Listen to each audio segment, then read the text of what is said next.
Ready? So, in the last lecture, we have discussed that the introduction of elasticity. So, in this lecture, we will discuss the next part of elasticity. That is, the first part is the properties of elasticity. अगर आपने पहला video नहीं देखा है तो नीचे दी हुई जो डिस्क्रिप्शन लिंक है उसमें जाके आप ये करो, उस डिस्क्रिप्शन लिंक में पहला पार्ट भी आपको मिल जाएगा. Okay, so see here next part is properties of elasticity.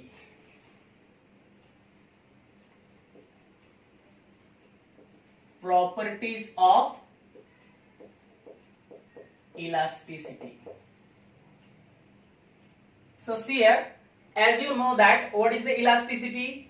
Elasticity is the property of body due to which the body regain its original shape and size after removing the deforming force. Deforming force remove करने के बाद वो जो body है, आपकी जो body है, वो बॉडी उस बॉडी का शेप और साइज रिगेन करते हैं जैसे कि पहले था. वो जो बॉडी है उस बॉडी को हम क्या बोलते हैं? Yes, elastic body, and that property is known as elasticity. और जो फोर्स रिमूव कर रहे हैं that force is deforming force. Just we have discussed in the last lecture. अगर आपने नहीं देखा है तो नीचे दी हुई जो डिस्क्रिप्शन लिंक है वो डिस्क्रिप्शन लिंक में पहला जो पार्ट है आप दे सकते हैं. उसमें डिफॉर्मिंग फोर्स क्या है, उसके बाद इलास्टिसिटी क्या है, उसके बाद इलास्टिक बॉडी क्या है, वो फर्स्ट पार्ट में हमने डिस्कस किए वाला है. Okay, so next will discuss the properties of elasticity. Yes, as you know that the elasticity, अब डिफॉर्मिंग फोर्स रिमूव कर रहे हैं हम, राइट? कौन सा फोर्स रिमूव कर रहे हैं? डिफॉर्मिंग फोर्स रिमूव कर रहे हैं. तो उसको ये देखो यहां पे जो है, राइट, यहां पे ऐसा डिफॉर्मिंग फोर्स अप्लाई कर दिया हमने और छोड़ दिया, मतलब रिमूव कर दिया डिफॉर्मिंग फोर्स. वो बॉडी पहले जैसे होने के लिए, राइट, वो बॉडी पहले जैसे होने के लिए जो फोर्स लगता है उस फोर्स को हम क्या बोलते हैं? Internal restoring force. Are you getting my point? What I said? See here, internal restoring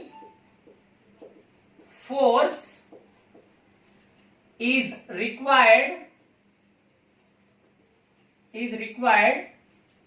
to get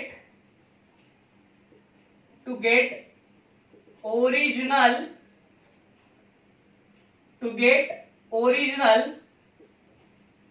shape or size of the body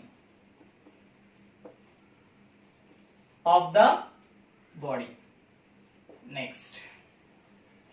After that, this is the first point of properties of elasticity. इसके बाद जो है हमें ये जो body है अपनी, कौन सी body? Elastic body. Elastic body में जो इंटरमोलिकुलर फोर्स है, that intermolecular forces are very strong due to which body can not be break easily. इसलिए वो जो बॉडी है इजीली ब्रेक नहीं होती due to because of intermolecular force of elastic body. Elastic body में का जो इंटरमोलिकुलर फोर्स है वो बहुत स्ट्रांग रहता है. इस वजह से इस वजह से क्या नहीं होता वहां पे? क्या नहीं होता? बॉडी जो है वो ब्रेक नहीं होती due to because of intermolecular force. Okay, intermolecular force is strong. Intermolecular force is strong in the elastic body. Yes, intermolecular force जो रहता है वो बहुत strong रहता है in the elastic body. After that, third point is that, see here all of you, third point जो है यहां पे, थर्ड पॉइंट जो रहेगा, that third point is body regain its original shape immediately body regain its original shape immediately after removing the which force? Deforming force. Deforming force remove होने के बाद immediately अपनी जो बॉडी है उसका ओरिजिनल शेप गेन करेंगे, right? So after removing the deforming force, okay, these are the three properties of elasticity. After that, as you know that perfectly elastic body क्या है वो हम देखेंगे अभी, okay? perfectly elastic body, perfectly elastic body,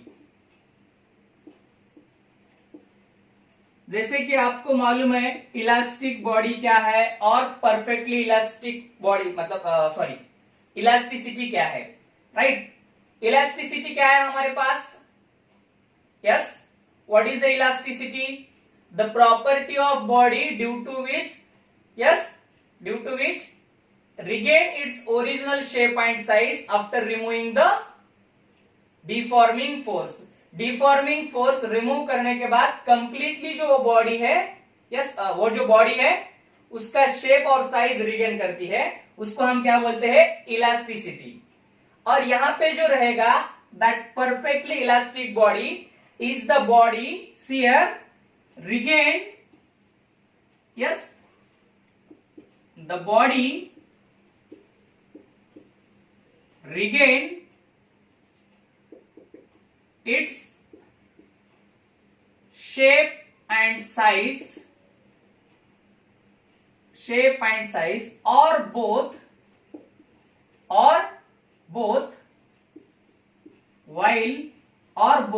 completely। कैसे? जब completely regain होता है, मतलब जैसे हम छोड़ दिया, अभी रबर है हमारे पास, रबर को छोड़ दिया आपने, राइट? रबर को छोड़ देने के बाद पहले ही पोजीशन पे आता है वो, बट थोड़ा सा स्लाइटली चेंज रहता है उसमें, राइट? पहले जैसा रहता है क्या? वो नहीं रहता है, थोड़ा सा स्लाइटली चेंज रहता है। But in the perfectly body में क्या रहेगा? It regain its original shape and size. उसका जो शेप और साइज है वो कंप्लीटली रिगेन करेगा, थोड़ा सा भी चेंज नहीं रहेगा उसके शेप में, साइज में, किसमें भी थोड़ा सा ही चेंज नहीं रहेगा। और जो बॉडीज रहते हैं उस बॉडीज को हम क्या बोलते हैं? Perfectly elastic body, perfectly elastic body. The body which regain its shape and size और both completely while removing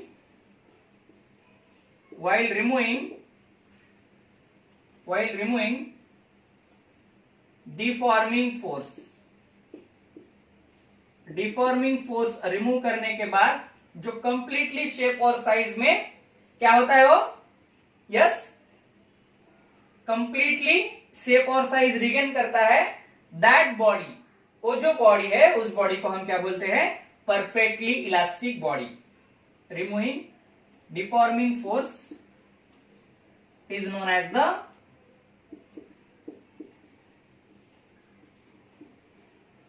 as the perfectly elastic body। उस बॉडी को हम क्या बोलते हैं? Perfectly elastic body. इसका जो बेस्ट एग्जांपल हम बोलते हैं, that best example of this perfectly elastic body is that quartz. Quartz is the best example of perfectly elastic body। perfectly elastic body का ये quartz जो है वो बेस्ट एग्जांपल रहेगा। Are you getting my point? Okay, जैसे कि हमने perfectly elastic body देखा है, उसके बाद परफेक्टली प्लास्टिक बॉडी भी रहती है। परफेक्टली प्लास्टिक बॉडी में मतलब क्या? वो रिगेन नहीं होता, मतलब जब आप डिफॉर्मिंग फोर्स अप्लाई करते हो, डिफॉर्मिंग फोर्स अप्लाई करने के बाद which force? Deforming force apply करने के बाद it does not regain its original shape and size. वो ओरिजिनल शेप और साइज में नहीं आता है। वो जो बॉडी है, that body is known as the perfectly plastic body. वो जो बॉडी रहते हैं उसको परफेक्टली प्लास्टिक बॉडी बोलते हैं। That perfectly plastic body are उनका अगर हमें एग्जाम्पल देखने का रहता है, that example of perfectly plastic body, perfectly plastic body is paraffin wax, paraffin wax or what we called it as, दूसरा जो रहता है अपनी clay, mud, that are the example of what, perfectly plastic body. ये जो examples है ये perfectly plastic body के example है. Okay, after that next point is that सी है, दूसरा जो पॉइंट है हमारा, next point is that factors affecting on elasticity. Elasticity के ऊपर कौन से फैक्टर अफेक्ट होते हैं, फैक्टर्स अफेक्टिंग ऑन इलास्टिसिटी. ये नीट और जेडब्ल्यू के स्टूडेंट्स को बहुत ही इंपॉर्टेंट है. If anyone want to write, अगर आपको किसी को लिखना है तो यहाँ पे आपकी पेन कॉपी निकाल लो, और पेन कॉपी निकालने के बाद इसको पॉज कर लो, पॉज करने के बाद इसको लिख लो.